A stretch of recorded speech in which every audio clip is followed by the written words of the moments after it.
बनेगी यहाँ? इस बार कांग्रेस की सरकार कांग्रेस की सरकार क्यों लगी बिल्कुल आपको? आएंगी। इसलिए कि केसीआर ने बहुत सारे झूठे वादे किए और केसीआर ने बीजेपी के साथ अलायंस है। इस तरह अलायंस है, उसके मैं दो चार आपको बताता हूँ। केसीआर ने सेंट्रल में बीजेपी का साथ दिया, मतलब सपोर्ट किया। आर्टिकल 360 में केसीआर ने बीजेपी का साथ दिया और ट्रिपल तलाक में केसीआर ने बीजेपी का साथ दिया और प्रेसिडेंट ऑफ इंडिया के इलेक्शन में केसीआर ने बीजेपी का साथ दिया। वाइस प्रेसिडेंट ऑफ इंडिया में बीजेपी का साथ दिया केसीआर ने। तो इसका मतलब जाहिर है, सीधी सीधी बात है। मुसलमान के हक के लिए सुबह लड़ाई के लिए इन्हों थोड़ी एक ठेका लेके रखे। तो कहा जा रहा है भाई मुसलमान के जो नेता है वैसी हैं जो हमेशा मुसलमानों के लिए लड़ते रहते हैं। सिर्फ मुसलमानों का सौदा करते हैं वो। अवैसी साहब मुसलमान का सौदा करते हैं वो। किससे सौदा करते हैं? मोदी से करते हैं। जो सेंट्रल में जो भी गवर्नमेंट आती है उनके गोद में बढ़ क्या जाता है। करना बोले तो अब तक जो 10 साल से उनकी गवर्नमेंट है, 10 साल से जो पैसे ज्यादा लिया वो पैसे जितने लिया उतने पूरे पैसे लौटा दो। बोलो एक एक घर में एक एक औरत 2-2 तोले सोना आता। जो पैसे जो ज्यादा लिया गैस सिलेंडर के वो पैसे पूरे लौटा दो बोलो गवर्नमेंट को। लेकिन लगातार आप लोग जो है आरोप लगाते हैं कि बीआरएस, एआईएमएम या बीजेपी सब एक है, ऐसा क्यों लग रहा है आपको?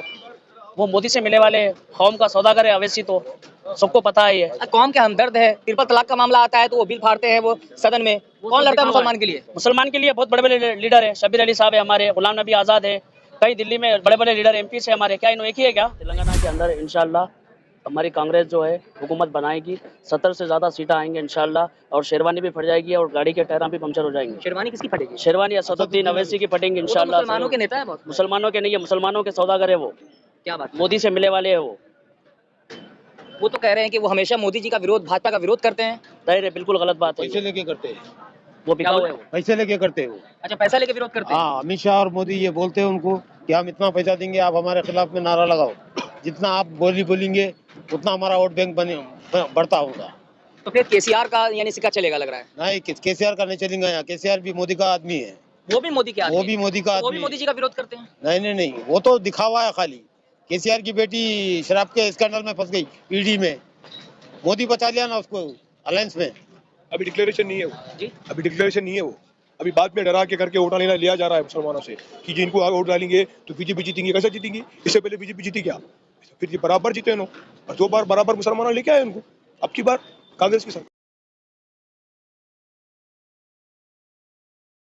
दोस्तों नमस्कार, मैं हूं आपके साथ शहनवाज आलम। लगातार हमारी टीम चुनावी यात्रा पे है। इस समय हम तेलंगाना के निजामाबाद अर्बन क्षेत्र में हैं। यहाँ से कांग्रेस से शब्बीर अली चुनाव लड़ रहे हैं। वहीं जो अभी सिटिंग एमएलए है वो केसीआर की पार्टी से है। यहाँ पे जो जनता है उनसे हम जानने की कोशिश करेंगे। अगर जनता से जानना है तो किसी भी गली चौराहा पे चाय की दुकान पे जाएंगे तो अक्सर आप देखेंगे कि चाय की दुकान पे जो चुनावी सरगर्मी है वो देखने को मिलती है। वही यहाँ पर कुछ लोग हमसे जुड़ चुके हैं, उनसे हम बात करेंगे और जानने की कोशिश करेंगे कि तेलंगाना का माहौल क्या है, क्या होने वाला है। बहुत बहुत स्वागत है। क्या लगता है इस बार किसकी सरकार बनेगी यहाँ? इस बार कांग्रेस की सरकार कांग्रेस की सरकार क्यों लगी बिल्कुल आएंगी। इसलिए कि केसीआर ने बहुत सारे झूठे वादे किए और केसीआर ने बीजेपी के साथ अलायंस है। इस तरह अलायंस है, उसके मैं दो चार आपको बताता हूँ। केसीआर ने सेंट्रल में बीजेपी का साथ दिया, मतलब सपोर्ट किया। आर्टिकल 360 में केसीआर ने बीजेपी का साथ दिया और ट्रिपल तलाक में केसीआर ने बीजेपी का साथ दिया और प्रेसिडेंट ऑफ इंडिया के इलेक्शन में केसीआर ने बीजेपी का साथ दिया। वाइस प्रेसिडेंट ऑफ इंडिया में बीजेपी का साथ दिया केसीआर ने। तो इसका मतलब जाहिर है, सीधी सीधी बात है।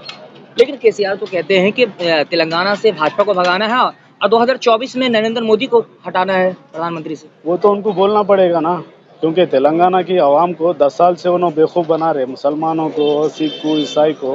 वो तो जाहिर है वो बताना है और वो बेवकूफ़ बना के जो है सो और एक बार हुकूमत कराना है। हुकूमत करा के जितने भी उन्होंने धरनी का पोर्टल निकाला है उसके जरिए से ज़मीनों को कब्जा करना है। लेकिन केसीआर तो कहते हैं, दावा करते हैं कि यहाँ काफी विकास हुआ है 10 साल में। कुछ विकास नहीं हुआ है। मैं आपको बताता हूँ, जिस तरह धरनी का पोर्टल उन्होंने खोला है 2014 में, आप सुनिए, 2014 में असेंबली में रिकॉर्ड चेक किया गया था वक्फ बोर्ड लैंड का। कितना था? 77,000 एकर्स ऑफ लैंड।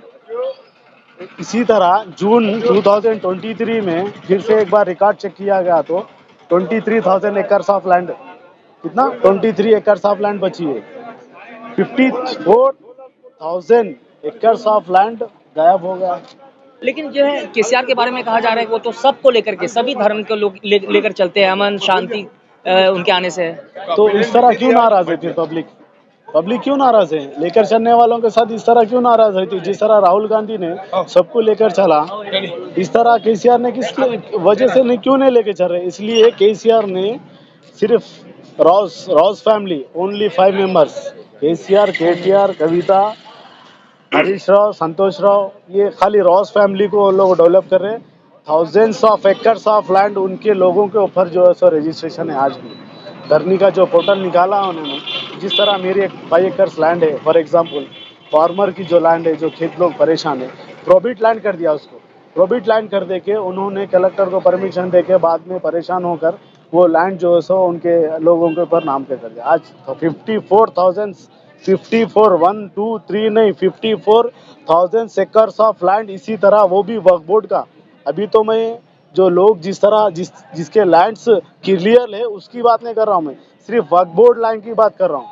जो 2014 में 77 एकड़ thousands of acres of land थी, अभी हाल ही में जून 2023 जून में चेक किया गया फिर से एक बार कैसे आएंगे रिकॉर्ड। आपके पास? हजरत, क्या नाम हुआ आपका? मेरा नाम जानी पाशा। तो आपसे जानना चाहेंगे कि जो मोदी जी ने कहा था 2014 में, एक तरफ कुरान रख दी, एक तरफ कंप्यूटर है, वो सबका साथ सबका विकास का नारा देते हैं, क्या लगता है तेलंगाना के मुसलमान उनके साथ कितना जाएंगे या फिर और भी जनता? निज़ामाबाद के अंदर जैसा तेलंगाना है हमारा, तेलंगाना के अंदर इंशाल्लाह हमारी कांग्रेस जो है हुकूमत बनाएगी। 70 से ज़्यादा सीटें आएंगे इंशाल्लाह, और शेरवानी भी फट जाएगी और गाड़ी के टायरा भी पंचर हो जाएंगे। शेरवानी किसकी फटेगी? शेरवानी असदुद्दीन अवैसी की फटेंगी वो तो इंशाल्लाह। मुसलमानों के नेता है बहुत। मुसलमानों के नहीं है, मुसलमानों के सौदागर है वो, क्या बात? मोदी से मिले वाले है वो तो कह रहे हैं कि वो हमेशा मोदी जी का विरोध, भाजपा का विरोध करते हैं। जाहिर है, बिल्कुल गलत बात है। पैसे लेके करते हैं, वो बिकाऊ है वो। पैसे लेके करते हैं वो। अच्छा, पैसा लेके विरोध करते हैं। हाँ, अमित शाह और मोदी ये बोलते हैं उनको कि हम इतना पैसा देंगे, आप हमारे खिलाफ में नारा लगाओ, जितना आप बोलेंगे उतना हमारा वोट बैंक बढ़ता होगा। तो फिर केसीआर का यानी सिक्का चलेगा लग रहा है। नहीं, केसीआर का नहीं चलेगा यहाँ। केसीआर भी मोदी का आदमी है, वो भी मोदी के आदमी वो हैं। भी मोदी का तो वो भी आदमी मोदी जी का विरोध करते हैं। नहीं, वो तो दिखावा है खाली। केसीआर की बेटी शराब के स्कैंडल में फंस गई ईडी में, मोदी बचा लिया ना उसको अलायंस में। अभी डिक्लेरेशन नहीं है वो जी, अभी डिक्लेरेशन नहीं है वो। अभी बाद में डरा के करके वोटा लिया जा रहा है मुसलमानों से कि जिनको आगे वोट डालेंगे तो बीजेपी जीतेंगी। कैसे जीतेंगी? इससे पहले बीजेपी जीती क्या? फिर ये बराबर जीते उन्होंने, और 2 बार बराबर मुसलमान लेके आए उनको। अब की बार कांग्रेस की सरकार। तो क्या लगता है, भाजपा वही दावा कर रही है कि अगर तेलंगाना में भाजपा की सरकार आती है 3 सीट आती तो है। यूनिफॉर्म सिविल कोड लाएंगे और जो मुसलमानों का 4% जो है SC ST को देंगे। तो क्या लगता है इससे कितना उनका जो वोट बैंक है, कितना मतलब माहौल बनेगा? मुसलमान जाग गया है और हिंदू भी यहाँ जाग गया है। हम सब मिलके इंशाल्लाह यहाँ कांग्रेस की गवर्नमेंट बनाएंगे, सबका सफाया कर देंगे हम इंशाल्लाह। यानी कि पहले से मुसलमान सोया हुआ था या फिर और भी? सोया हुआ नहीं था, यहाँ पे हमको गुमराह किया गया था। अब गुमराह नहीं है, अब हर मुसलमान क्या है, जाग गया है, सब कांग्रेस का साथ देने वाला है। हिंदू भाई भी कांग्रेस का साथ देने वाला है। 75 सीट की अबो इंशाल्लाह तेलंगाना के अंदर हम लाएंगे और हुकूमत बनाएंगे कांग्रेस हुकूमत। किसने गुमराह कर रखा था सभी? हमको TRS ने गुमराह कर रखा था 12% के ऊपर, और मुसलमानों को जो 4% रिजर्वेशन था, जब कांग्रेस की जब हुकूमत थी, शब्बीर अली साहब क्या है 4% रिजर्वेशन लेके आए थे। अब जो है 3% रिजर्वेशन मिल रहा है हम लोग को। तो क्या लगता है जो कांग्रेस की जो 6 गारंटी है, जो उन्होंने 6 वादे जो गारंटी दिया है, पूरा करेगी कांग्रेस की सरकार बनती है तो? इंशाल्लाह इंशाल्लाह बराबर पूरा करेगी, हमारे को भरोसा है कांग्रेस पे। लेकिन भाजपा कह रही है कि वो तो लॉलीपॉप है चुनाव। ललीपॉप है तो सीधा भाजपा को और केसीआर को एक गाड़ी में बैठ के सीधा कर्नाटक चल जाओ, बोलो, वहाँ पता चल जाएगा। आपने देखा चॉकलेट केसीआर ने दे जो है दिए। 400 रुपए पे गैस सिलेंडर देने का वादा किया है।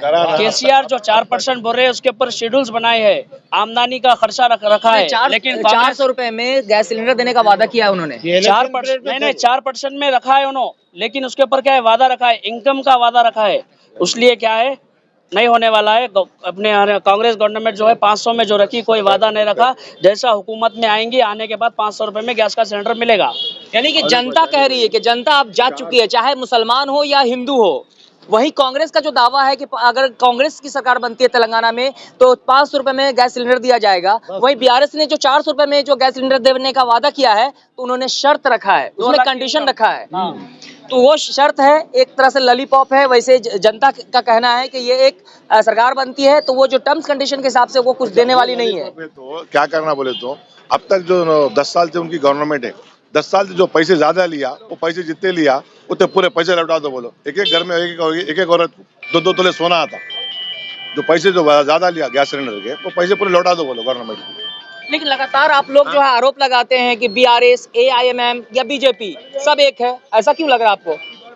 वो मोदी से मिलने वाले कौम का सौदागर है अवैसी, तो सबको पता है ये। कौम के हमदर्द है, ट्रिपल तलाक का मामला आता है तो वो बिल फाड़ते हैं वो सदन में। कौन लड़ता है मुसलमान के लिए? मुसलमान के लिए बहुत बड़े बड़े लीडर है, शब्बीर अली साहब है हमारे, गुलाम नबी आज़ाद है, कई दिल्ली में बड़े बड़े लीडर एमपी से हमारे। क्या इन्हों एक ही है क्या? मुसलमान के हक के लिए सब है, लड़ाई के लिए। इन्हों थोड़ी एक ठेका लेके रखे। तो कहा जा रहा है वही मुसलमान के जो नेता है वैसी हैं जो हमेशा मुसलमानों के लिए लड़ते रहते हैं। सिर्फ मुसलमानों का सौदा करते हैं वो, अवैसी साहब मुसलमान का सौदा करते हैं वो। किससे सौदा करते हैं? मोदी से करते हैं। जो सेंट्रल में जो भी गवर्नमेंट आती है उनके गोद में बढ़ जाते हैं, उनके साथ रहते हो। कल राहुल जी की गवर्नमेंट आन दो, कल राहुल जी के साथ में बैठ जाएंगे जाके। उनका कोई मुकाम नहीं है, उनका कोई वजूद नहीं है, उनके कोई बाप की प्रॉपर पार्टी भी नहीं है।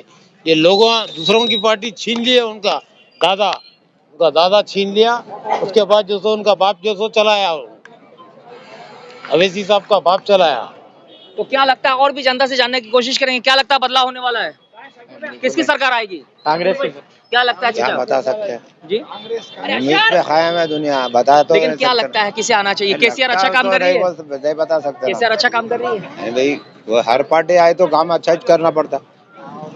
तो आपने देखा कि जनता जो है सबकी अपनी अपनी राय थी इन सभी मुद्दों पर। आपकी क्या राय है कृपया कमेंट करके हमें जरूर बताएं।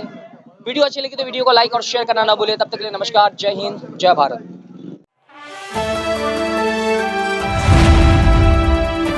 द इंडियन खबर, सच आपके सामने।